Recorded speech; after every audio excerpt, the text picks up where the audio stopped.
Pessoal, voltando aqui, certo? Boa tarde, estamos iniciando aqui mais uma aula de História, tá bom?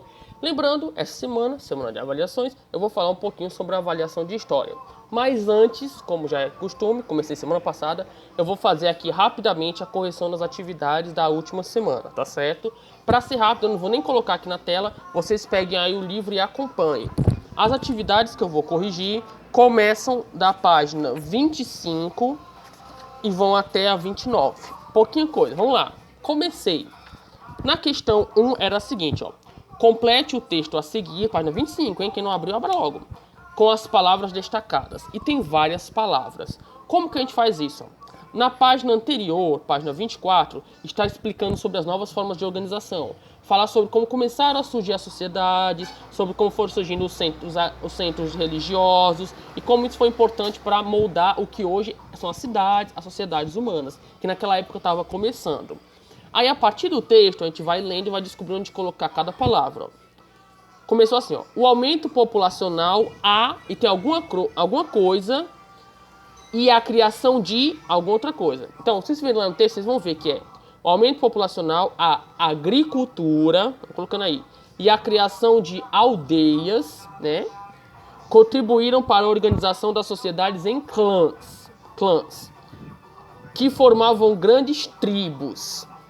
Nas primeiras cidades, a agricultura produzia excedente, ou seja, produzia comida demais, mais do que precisava, de alimentos, que era destinado ao comércio e ao sustento de sacerdotes e soldados. Ou pode ser soldados e sacerdotes, tanto faz. Ou seja, as palavras na ordem são agricultura, aldeias, clãs, tribos, excedente, comércio, sacerdotes e soldados. Ou soldados e sacerdotes, tanto faz.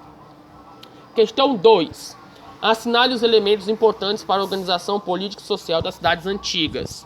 Temos aqui saúde, comércio, população, nomadismo, poder e agricultura. Gente, nas cidades antigas levavam muito a sério o comércio, que era uma coisa que estava começando e foi muito importante. A população, que tinha que ter população para ter cidade, o poder e a agricultura.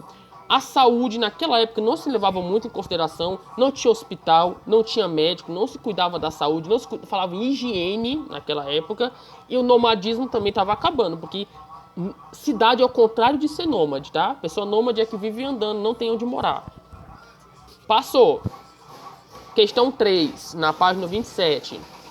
Qual era a importância dos centros cerimoniais e religiosos para as sociedades antigas? Dê exemplos. A importância é que eles serviam para cultuar as figuras religiosas, né, os deuses deles, isso é lógico. Mas também eram lugares muito importantes de peregrinação e comércio. Como ia muita gente, por exemplo, acontece até no Brasil, tem ali a cidade de Aparecida do Norte, lá em São Paulo, que vai todo ano milhares de pessoas vão visitar, tem uma grande catedral, muitos fiéis vão lá para rezar. É mais ou menos o que acontecia nessa época, que nós estamos vendo aqui no livro. As pessoas iam visitar esses grandes centros religiosos, iam orar, e era um lugar lá em que tinha muito comércio, muita coisa para comprar, né? O que acontece? Igual, por exemplo, tem aqui no Ceará também, Juazeiro do Norte. Sempre tem muita gente que vai lá para questão religiosa, Canindé também. Ou seja, a resposta é que eram centros para cultuar a religião e também grandes lugares para comércio, tá? Na 4, pergunta assim: o texto a seguir circule os trechos relacionados à religiosidade e grife os que se referem à organização do espaço da sociedade. Tem várias coisas, mas, por exemplo, o que fala de religiosidade é a parte que fala assim: os deuses ou mecas são representados em imagens que associam aves fantásticas. Só quando fala de deuses, é religião, né? Jaguares, aves, serpentes, seres humanos. Essa é uma parte que fala de religiosidade. Tem outras, não pode colocar só essa. E a parte que fala sobre organização. A cidade foi erguida em uma pequena ilha, em uma área pantanosa, por exemplo. Pronto. Com isso já respondeu essa questão. Quem colocou outros exemplos também, pode deixar. Só ajudando aqui para quem estava com dúvida, não sabia responder essa. As últimas duas, pessoal, falam sobre os principais instrumentos e pigmentos utilizados nas pinturas rupestres. O que era utilizado nas pinturas rupestres do Parque Nacional da Serra da Capivara?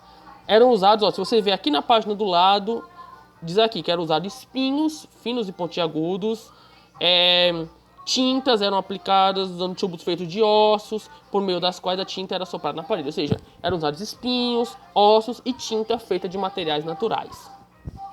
E a última, porque o Parque Nacional da Serra da Capivara é considerado um patrimônio mundial da humanidade, é porque lá existem centenas de sítios arqueológicos, muitos deles com pinturas rupestres que eram feitas em rochas e trazem registros valiosos sobre os primeiros grupos humanos que viveram na região, certo?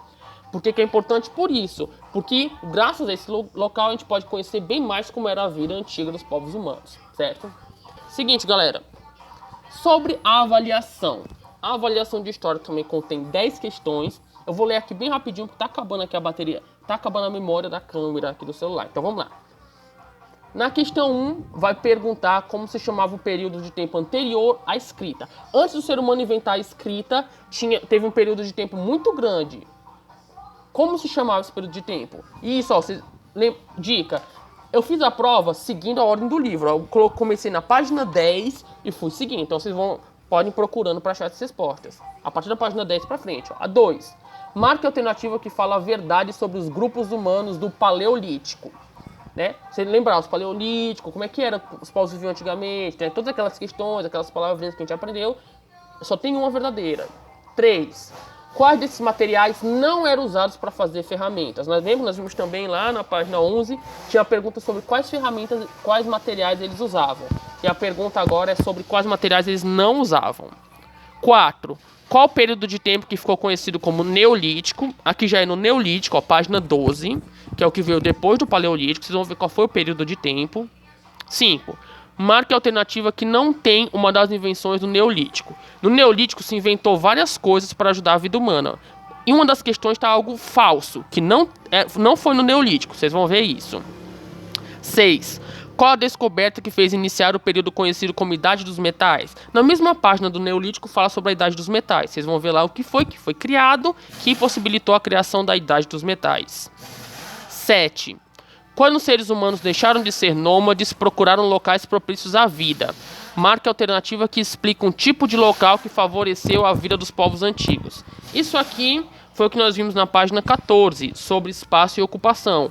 Que tipo de lugares os seres humanos antigos procuravam para poder morar? Tinha um tipo de lugar que era bom para os seres humanos viverem. Que tipo de lugar era esse? 8ª.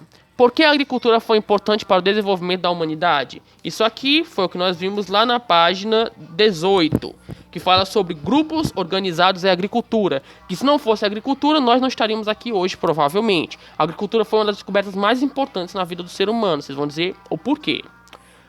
9ª, qual era a importância dos centros cerimoniais? Isso nesse próprio vídeo eu já dei essa resposta, né? Eu falei sobre isso quando a gente estava fazendo a correção. E a 10, por que o Parque Nacional da Serra da Capivara é considerado um patrimônio mundial da humanidade? Essa resposta também já dei nesse próprio vídeo. Ou seja, a prova vai estar muito facinha, pessoal. E não se apressem, vocês vão ter até as 5, tá bom? Para fazer, façam com calma. E aproveitem para fazer os deveres atrasados. Obrigado por ter assistido e nos vemos na próxima.